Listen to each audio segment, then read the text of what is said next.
optimizing your real estate business with artificial intelligence with today's special guest, Matthew Pezon. Podcasters, YouTubers, and social media mavens, today's episode is powered by Video AI. This AI-driven platform is your new editing sidekick, transforming long-form content into viral-ready clips for TikTok, Reels, and Shorts in a snap. With over 750,000 creators and marketers already hooked, it's time to turn hours of editing into minutes. Get started for free at artificialintelligencepod.com/video and watch your content game change forever. Are you tired of dealing with your boss? Do you feel underpaid and underappreciated? If you want to make it online, fire your boss, and start living your retirement dreams now, then you come to the right place. Welcome to the Artificial Intelligence Podcast Show, where you will learn how to use artificial intelligence to open new revenue streams and make money while you sleep. Presented live from a tropical island in the South Pacific by best-selling author Jonathan Green. Now, here's your host. I'm so excited to have you here today, Matthew, because you're using AI in a way that I'm not, which is what my audience loves to hear about, which is that we can use it in real everyday businesses to handle tasks. A lot of people just think, oh, AI is just for tech nerds or just for bloggers. But there's so much you can do in these other real world businesses that are out interacting with real people. And I want to hear just how you got into AI and some of the first ways you started implementing it. Let's just hit the ground running. Yeah, sure. Jonathan, thank you so much for having me. And so AI actually came along at a really good time for me in my business. I left my corporate job earlier this year, and so I have been building processes, procedures, really ramping up our social media. And the timing couldn't have been better. I mean, there's a lot of content, instructions, procedures, processes to create, automations to set up, and so it was, in a way, right place at the right time for me. So very thankful for that. Did you want me to start diving in, or do you have another couple questions? That's a great place to start, which is that we often forget that everyone uses social media, not just people teaching social media. That, especially for real estate agents and people in the real estate business, it's massively about your network. Now, when I grew up, it was all about whose face you saw on the bus bench, but things have obviously changed significantly since then. And everyone I know in real estate who's really doing well is doing a lot of cold calling, and they're doing a lot to get their presence out there. Either they have a massive TikTok or they have a massive LinkedIn, and it's about building that audience. So I definitely want to dive into what you mentioned first, which is process, which is so important. So when you left corporate and you're like, I have to build my own business, the first thing you focused on was process? That was one of the first things, because I found that I had all this knowledge accumulated in my head over the years, and I needed to, for me, it was almost second nature, because I had been buying houses for 10 years off market. And then I realized, oh, geez, my team doesn't really know this stuff. That, they had some experience, but I really needed to get things out of my head. So I started experimenting with some individual training type things, Loom videos and stuff like that, or just Zoom recordings. And I found that, okay, now there's a video of this, there's there's visual and there's audio, but there's not a written procedure. And so then that was the next roadblock. Well, how do I get, so it was really the transition of how do I get this stuff out of my head onto paper into the heads of the team. And so that was really the biggest thing for me first, was just, I need to train these folks. How do I do that efficiently, effectively, and without taking up boatloads of my time? That's really what I look to do. Yep. Which tools are you using to create your SOPs and to write down your processes to convert the videos into a checklist? Yeah, so for processes that we have over time, let's say things that I have in my head, a lot of times Loom has a bunch of integrations with different AI tools. So I try to look at, for example, Cast Magic AI. I mean, they really they take audio and distill it down to the written text. So I use that. Loom now has a plugin. I don't know what AI they use, but they actually do a transcription real time in your recording. So I could be recording training videos, and then there's a transcription, which my team can then, and I believe that authorship is ownership. So once I record what to do, then my team will take that, the person that's responsible to do that task, will then refine that transcription, because it's audio that needs to be cleaned up for a clean procedure, and then they'll refine it, distill it down, and then update that procedure accordingly. So then we have the video of me walking through the task, the transcription that AI helped us make, whether it's through Loom or other sources, and then the person who needs to do that task, authorship is ownership, they write it down, and then I make sure that they can execute on that task. So it's full life cycle for the training. It's not just, I try to not decouple the training component from the recording and written component, because I need the person to do the task to understand it. So it's a bit integrated in that way where they get involved in the actual creation of the training procedure. I think that's really interesting, because one of the biggest struggles people have when they go to hiring their first employee, it's kind of two things. The first is vague goals. They go, oh, well, I want you to grow my social media. Well, what does that mean, right? It's hard to know if you don't have a specific goals in mind, which is, oh, I want you to post on LinkedIn this many times, Twitter this many times, this kind of stuff. Here's our brand guide. Without that stuff, which is obviously the first thing, a person doesn't know goals to hit.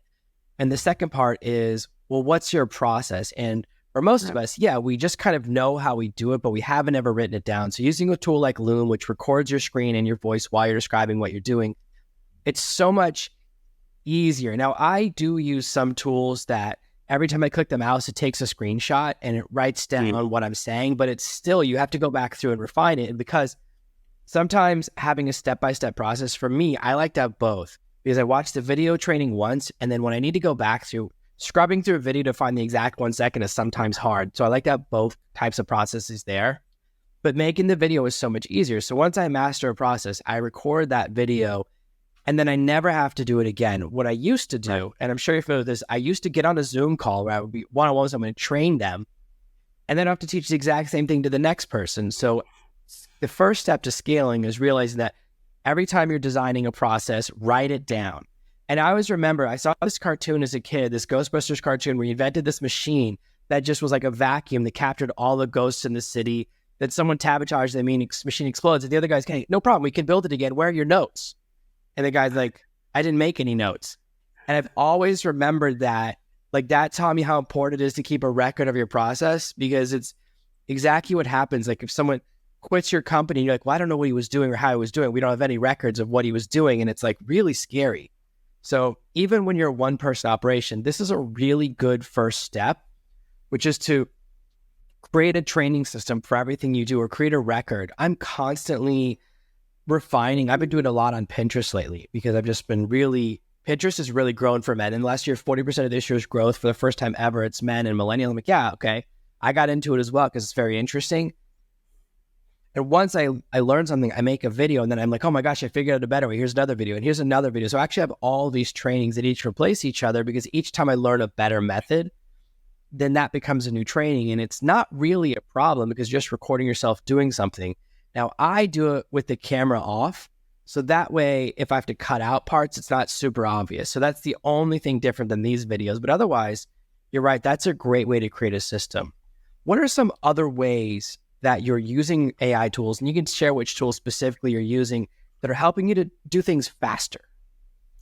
Yeah, absolutely. Other things I'm using, I mean, everyone knows ChatGPT at this point, but some of the more, I guess, a little bit different ways that I'm using ChatGPT.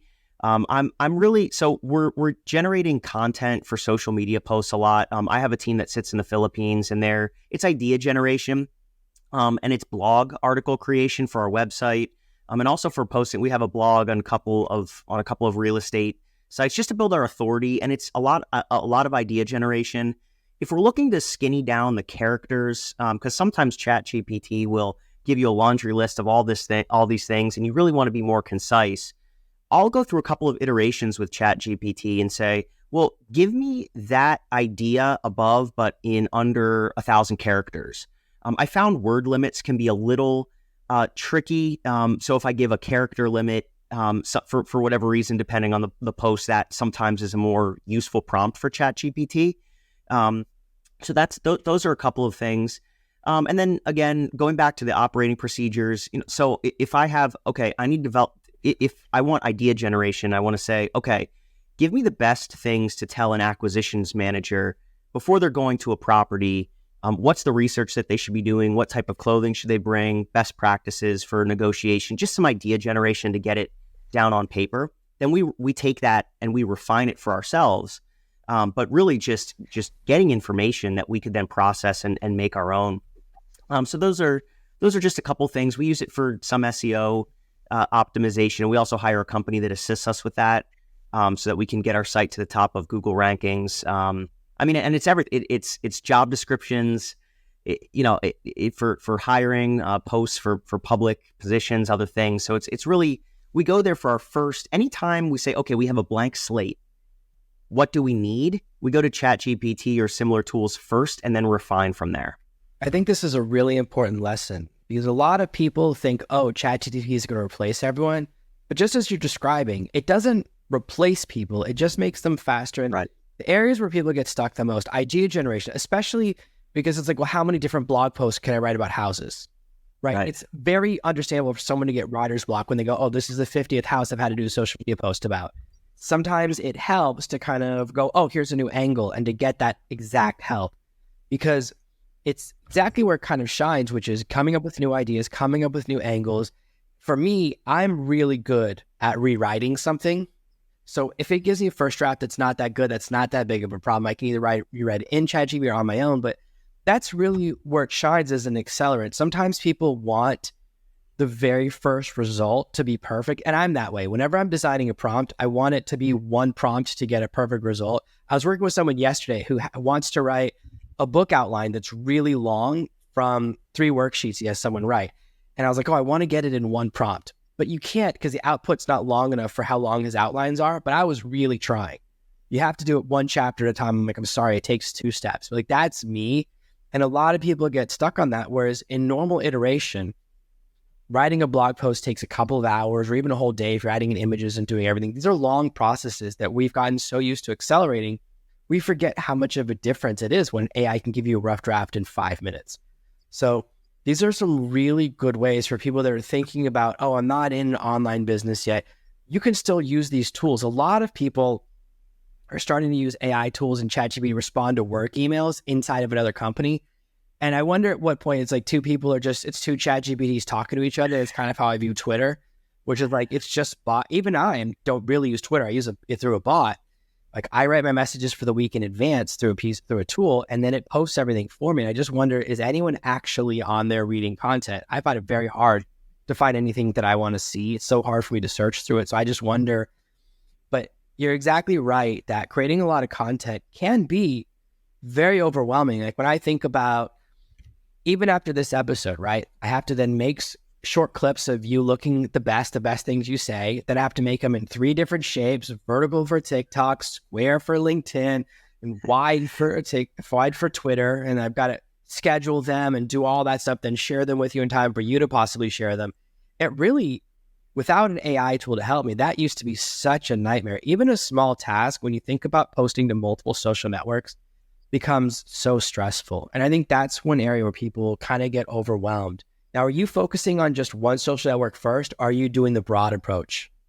Yeah, I'm so glad you asked that question. Do you use Opus clips by chance for some of your social media? Because we've been using them, and it's been great. I mean, we've been, so for interviews like this, we want to create reels and stuff like that. There's a lot of long form content or video content. Opus will scan that entire interview, it could be 30, 40, 50, 60 minutes, whatever it is, and come up with reels based on our keywords, and then actually put the words on the screen. So when you're scrolling through your Instagram and you see, these reels with, it has the words, because no one has the sound on their phone. So they just have the reels up there or with the wording. So Opus will actually create it'll create that reel for you. So I'm sure you're using a similar tool, but we use that.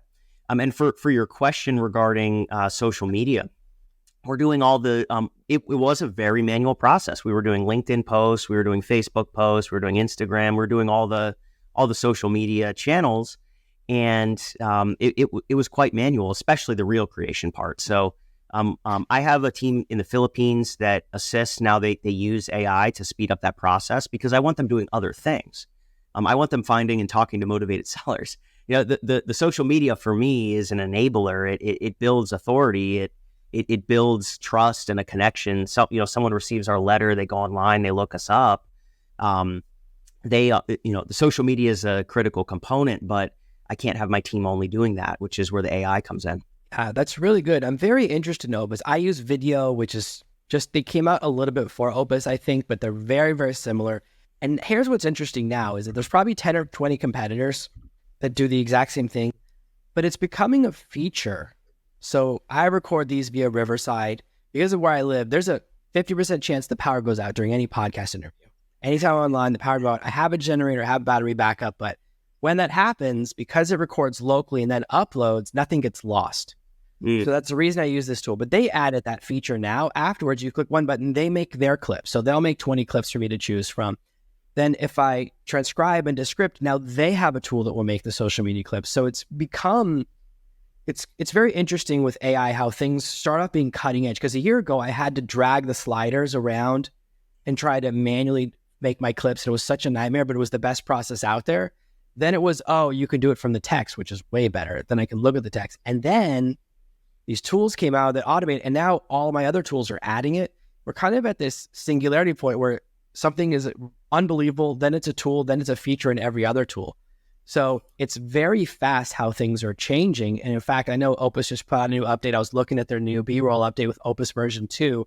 That's what they're competing against. They're not competing against other tools that do the same thing. They're competing against all these other tools that are making them a feature. So it's very interesting how creating content was so hard and took so long, and now it's getting faster and faster. The challenge is that a lot of the clips they pick are not good. Like you have to watch them all, because sometimes they'll cut off stuff in the middle of sentences, and it's very interesting. So that is the only thing that takes time. Whereas before I would have to sit and rewatch, which I hate. I don't know about you, but I do not want to watch me talk to you twice in a row.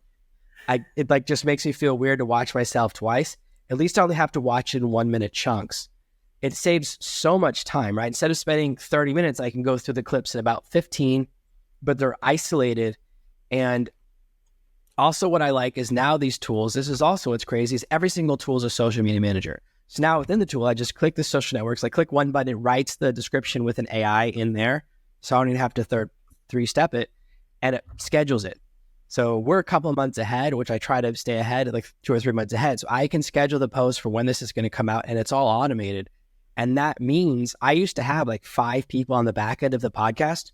They're gone, because for me to process the entire podcast, everything from editing it to scheduling it for here and for video and all the social media stuff, including creating a custom graphic. I make a custom picture of you with AI that's like a cartoon version of you that looks awesome. That's already done. That entire process takes me 2 hours. It's done so quickly. And because I've just interviewed you, I can go quickly and do it right afterwards instead of needing a third person. It's kind of crazy how we used to need a large team for. I used to have 20 people. Now I only have 2, and more stuff is getting done. So it's very cool that using Opus. That is one of the better tools out there. It's very interesting. I'm always playing around with it and testing it, because I bought a year subscription with video, and they keep adding features. They're all kind of in a race to add more and more features. So that's a really cool tool you're using. What else are you using as part of your workflow? Are there any things that are kind of real estate specific that you're using as part of your business? There's some interesting twists for AI and real estate. So nothing that's really, I'm sure there are some real estate specific tools, but nothing just yet that I could say, oh yes, they don't serve any other sector. We use, we're experimenting with some note takers. So my team consists of 9 full-time employees, and we have team meetings, and we talk about different things and goals. We assign tasks, we schedule follow-ups. And in addition to my assistant who's monitoring those things, we also we're experimenting with some of the note takers that just they're bots that just listen in on the meeting and record transcriptions, because then we have what everyone said and by due dates. So, I mean, some of them, Jamie, Otter, Fireflies, you can look them up, but we haven't found one that's perfect just yet. But the truth is that with where we are in our business, we're not like a large corporation where we need, we have all these different stakeholders and things. The acquisition managers know their leads. We use Salesforce. We have a lot of the notes recorded in there. So we're not really driving projects and have complex deliverables, long project cycles. So, but just for the quick notes and meeting summaries, those tools are really good, at least for what we use. Yeah, it's really interesting with those tools in particular, because we haven't figured out what's rude versus polite, because sometimes people will come to a meeting and they all bring their own note taker. And because it's a separate login, so-and-so's note taker, so-and-so's note taker. And I don't really like it. I don't like having 6 note takers watching me and all that. I don't know. And I know everyone has a different opinion. And now, of course, Zoom itself is trying to directly compete with that by like, now they'll make a transcript of every meeting. And it's like, it's exactly what I'm talking about, where tools are becoming features on other tools. And it's like everyone's merging, and it can be a little bit overwhelming because you develop a process and there's a new process that's like more refined that comes out a week later, a month. Like one of the challenges with ChatGPT in particular is that they're constantly release updates and then they don't tell anyone. So you never know. Sometimes I'll find out there's a new feature that's hidden. It's like 3 clicks away. I know people that didn't know there were plugins on ChatGPT for 6 months after they were released because they were so well hidden. And I don't know why they have this approach. A bunch of AIs do this, right? Like they don't tell you how it works. You got to figure it out yourself. It's just a blank page. Like all of the AI chatbots are like this. And it means that you're constantly trying to figure out a process. And then, oh, there's a new feature that came out. They just released a bunch of new features last week. And then you have to go and log in and see if you're one of the chosen ones who gets access. I was one of the last one to get access to DALL-E 3, but one of the first ones to get access to GPTs. So people I follow are like, oh, I hope I get access soon. I was like, oh my gosh, I got access. But then Twitter's AI, the Grok thing, was like, oh, you're on the wait list. So you never know. Like it's this whole game you're playing where tools are coming in. And sometimes we feel this need, oh, I have to have the most cutting edge tool. But once you have a process that works, you don't have to constantly change it. And I think that's an important lesson. Yeah, I'd love to piggyback on that because one of the biggest gaps that I found in my team is the use of AI and, okay, we're going to try this and this new thing. And really the challenge for me has been, okay, how do we get all this information though? There's so much information, but how do I get it into the minds and hearts of the team and to the employees so that we can use it? The information is good. It's a tool, but I found that just onboarding acquisition managers, there is a point where information alone is insufficient. Mentorship, one-on-ones, leadership, team building, team culture. There is eventually an intersection where I've found that I found the mistake that I made is, well, we have a procedure for that. How come you didn't follow the procedure? And we're using all these tools. We're trying to advance ourselves and push ourselves to the next level. And AI is the way to do that. And I found that for some team members, a lot of them, without really those, the one-on-ones, the touch points, the trainings, the continuous education, the information itself is, it's just that, it's information. And it's really leveraging the execution of that information that is the biggest obstacle for me right now in my business. I think a little naively went into AI looking at, oh, well, now we have all the answers at our fingertips, so it's just going to work better. And while you can produce more content, you can produce training materials, getting people to follow the process, do the things, talk with the customers in the right way, really execute on those procedures has been the challenge for me. So I'm really trying to use AI as a tool, but also recognize that it's that people are people, right? And so we have to work with them. Yeah, that's a really good point, which is that we think AI can replace everyone, but it really can't. And there are people who learn different ways. One of the challenges for me is that ChatGPT thinks the way I do. And so it does what I expect. And that's not fair because for most people, it's not that way. I just got really lucky that it happened to program in a way that's completely logical to me. Like every time it gives an answer, I go, oh, that makes sense. And I know how to curve around or I know how to adjust. I know exactly what's going on.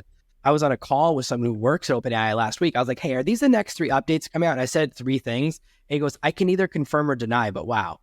And I was like, oh, cool. Because I was like, that's the feeling I had. And then they released them like 2 days later. So I wasn't that far ahead of the curve. But that's really sometimes when we're really good at a tool, and it sounds like you've really gotten good at AI, sometimes we forget that the learning curve could be a little steeper for other people. Like sometimes, I can't tell you how many times I'll have to reach out to someone on my team, like, hey, where do we store the videos again? Hey, where's the list of SOPs? And I just sometimes can't remember where things get placed, even when I'm the person who set up the original storage system. So it's very normal. So it's really good to see that there's still an interaction between kind of technology and team building, because sometimes there's a lot of people that think, oh, AI is going to replace everyone. And there's other people that say, oh, I hope AI is going to replace everyone. But it's really somewhere in between, which it kind of is the great equalizer. Like I see the biggest advantage of AI is that it gives everyone in other countries, Philippines, India, Eastern Europe, South Africa, who are really capable of their jobs. Now they have perfect English. So now they've kind of got the great equalizer, and there's no longer, can you just tell by someone's spelling mistakes that they're not a native English speaker. So it's kind of really helping those people the most. So I think it's very exciting. That's how you're growing your team. And I'm really excited to have you on here. Now, where can people find out more about what you're doing, kind of see what you're doing in the real estate game, and see what kind of social media content and blog posts you're putting out using these AI tools? Yeah, sure. So my website is pezonproperties.com. And it's Pezon Properties on all the social media platforms, and that's where you can find us and learn more about what we're doing. That's perfect. Thank you so much for being here. Of course, it'll be right below the video on YouTube, right in the show notes. If you're watching this or listening to this on your favorite podcast player, thank you guys so much for being here. This has been an amazing episode of the Artificial Intelligence Podcast. Thank you, Jonathan. Thank you for listening to this week's episode of the Artificial Intelligence Podcast. Make sure to subscribe so you never miss another episode. We'll be back next Monday with more tips and tactics on how to leverage AI to escape that rat race. Head over to artificialintelligencepod.com now to see past episodes, leave a review, and check out all of our socials.